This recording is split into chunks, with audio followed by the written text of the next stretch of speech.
Hi there. I'm going to begin with an hypothesis with some supporting evidence. We'll talk about academic research on the topic and finally finish up with a service blueprint use case. Good customer experience is a two-way street. It's got to be mutually beneficial for both the customer and the supplier. Of course, the customer has goals to achieve, a job to be done. We have to help with that. And we, the supplier, have to meet our own business objectives. And one of those is to produce net cash. And that's the premise of this talk on the currency of CX, or a new form of currency. This isn't new, but I think it gets missed in a lot of the conversation about customer experience. It has to produce cash. If customer experience is good, then more cash is produced. The CXPA did a survey of all of its members toward the end of last year and published this information beginning of 2020. Of course, this was pre-COVID-19, but all of this I think would still be applicable. That the biggest challenges facing customer experience professionals heading into this year were these 5 things. And what's interesting is ROI, senior executive commitment, and prioritization, I think all have a common element, and that is, guess what? Cash. Proving ROI is elusive.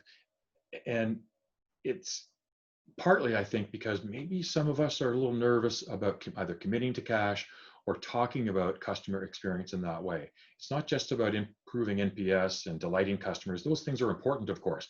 But at the end of the day, it's got to produce net cash. And if you could show that, then that would also help with getting executive sponsorship or buy-in or commitment. And in fact, those two things would feed off of each other.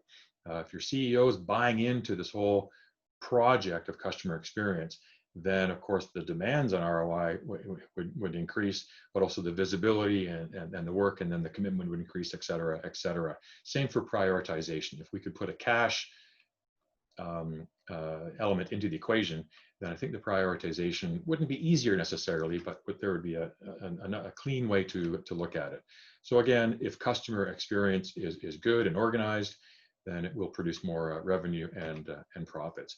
We do know empirically in the world of customer experience, and this is not surprising, that improving it has been shown to correlate with retention, acquisition, and revenue.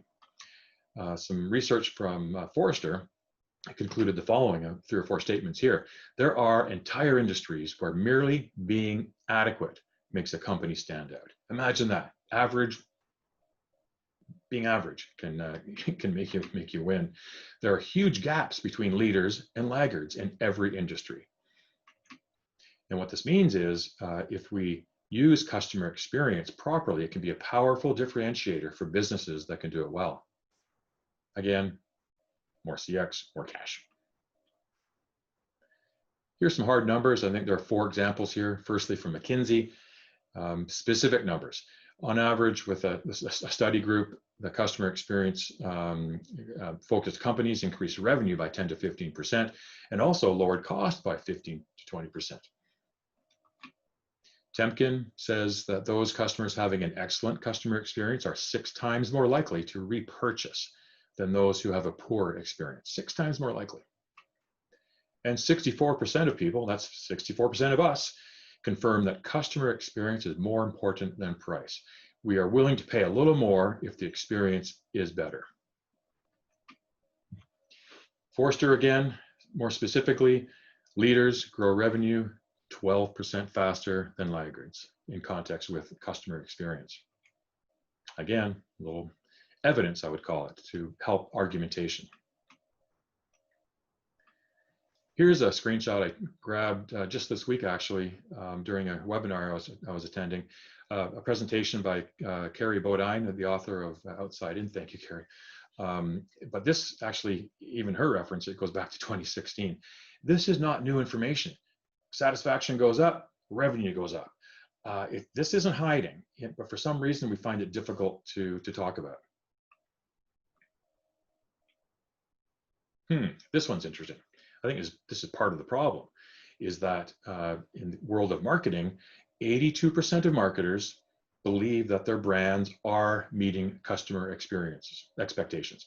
Marketing is great, the stories are good, social media is getting a lot of likes, et cetera, we're meeting the expectations. However, only 10% of consumers really agree or strongly agree. That's a gap that's puzzling, and you have to ask if marketers are really listening to their customers. And if that gap was smaller, what impact would that have on customer experience and therefore cash? That was marketing. What about B2B leaders generally, a higher level in the organization, not higher level, but just a broader group of leaders? This particular study says that 90% of those surveyed believe that customer experience is a crucial business priority. Yet at the same time, those same leaders over here, only 28% of them believe they have an influence on the direction of customer experience. What's going on? Yes, it's critical. Not my fault, not my problem, can't do it for whatever reason. Actually, here are the reasons right here. A lack of internal alignment, business units, functional units, countries, geographies, business silos. Those business units and silos are essential for strong businesses, but we have to find a way to communicate together, have common alignment on the customer experience objectives. Digital transformation, a lot of organizations are going at breakneck speed to digitize. Different levels or transformation progress are also contribute toward this gap. And especially, I believe that the access to data can be a bit of a challenge. The human element, even as we digitize, let's not forget that there are people involved. And again, these gaps exposed or explained by the people taking the survey. Finally, here we are again, can't track business outcomes of the CX initiatives. Same as can't prove ROI, or it's difficult to prove and track business outcomes. So once again, if we put cash into the equation, how much can we make? How much can we save? How much can we share? I wonder if that gap would close. So we looked at this gap from marketing perspective, B2B leader perspective. Wonder what CEOs are thinking. In this survey, 80% of CEOs will stand up and say, we provide a serious, superior customer experience. Maybe that's power of positive thinking, it's motivational, but yet their customers don't agree, only 8%. That's a huge gap. Imagine if that was the reverse. The CEOs are saying, hey, we're good, but we have to get better. We're not really where we need to be. And the customers are saying, oh, no, you're great. It would be a totally different story. But hey, let's not blame the CEO. Of course, they understand this, but it's our job to expose the CX gap. It's our job as marketing and experience professionals to expose it and connect it to cash. However, that's easier said than done. Let's spend a few minutes here on some research that I hope will demystify some of the things that are important or driving experience. This is a study by these good folks in the UK. They looked at thousands of companies in both B2B and B2C across industries, across geographies, different countries, global, etc. And these are the terms that percolated to the top of their results. Look at the vocabulary: personal contact, proactivity, etc. I've taken these two lists and just reorganized them a little bit without changing, but just package them a bit differently so we can look at them in sets. Personalization, completely at the top of the list and critical. Now, this doesn't mean necessarily on a one-on-one basis. This is the brand, the company. When we arrive as a customer to an organization, does that company recognize us? Does it use my name? This is really underpinned by master data systems and processes. We could talk about corporate memory. That's another talk for another day. Helpfulness, being proactive, finding out the customer's objectives. We used to send our salespeople out to learn how to close, how to get a purchase order by handling objections. When more serious and developed sales organizations now talk about learning customers' objectives. What is the job you need done, and how can we help you with that? Promise fulfillment. My goodness, it's in there twice. It's on both lists. It's proactive promise fulfillment that keeps coming up all over the place. How many times have you heard no news is good news. Don't believe that for a second. No news is simply that, no news. Follow up, close the loop, be proactive, make sure your promises have been kept. Of course, we have to be competent and flexible. Customers' needs change. We have to change along with that. We have to be willing to help regardless of what happens. Value for time. And this can be expressed a number of different ways. I think it's about the right speed and the right customer effort relative to the job to be done. We're all going at breakneck speed. We want to do things fast, immediate, right now, real time. Yes, that's critical. It doesn't always have to be fast, and sometimes it's not easy for the customer. If it's a huge, complicated job, customer, supplier, both roll up your sleeves and get in and get the job done.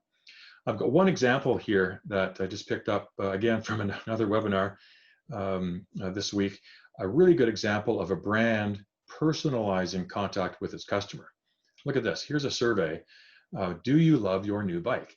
That bike is the exact bike the customer bought, the exact model, same color.